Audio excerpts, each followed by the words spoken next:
We're giving them till tomorrow, 8 o'clock Eastern time, and after that, they're going to have no bridges, they're going to have no power plants. Stone Ages, yeah.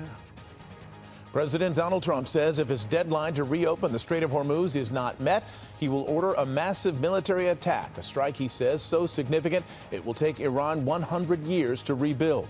The president also saying he's not concerned at all about committing war crimes by openly and deliberately targeting civilian infrastructure. Eyewitness News reporter Leanne Suter following the new developments tonight. Leanne. Mark, one key demand from the president to Iran: open the Strait of Hormuz or face a massive 4-hour attack. The countdown now on to see if Iran complies or if the president will carry out his threat. President Trump's dire warning: he'll destroy Iran's infrastructure if they don't open the Strait of Hormuz by tomorrow night.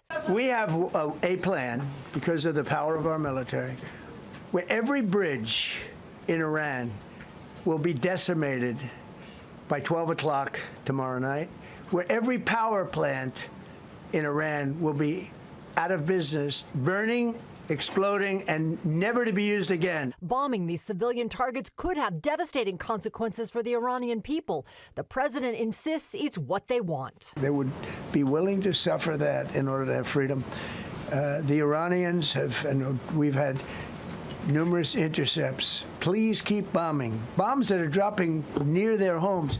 Please keep bombing. Trump says he's not concerned his actions could amount to war crimes. Critics slamming his rhetoric, saying it's making the standoff between the two countries even worse. Iran has the upper hand here, and Trump's war on Iran has actually increased Iran's bargaining power compared to where it was before the war started. Iran blasting the president's threats, calling them arrogant and baseless, and promising they would reciprocate any attack.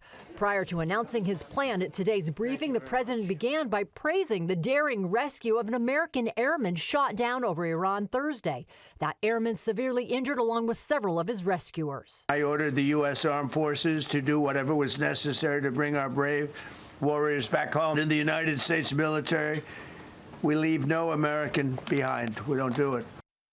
As of this morning, more than 370 service members have been wounded in the war with Iran. As for the president's threat, he says he is open to reaching a deal with Iran, but it must include opening the Strait of Hormuz. At this point, there is no indication Iran is willing to do so.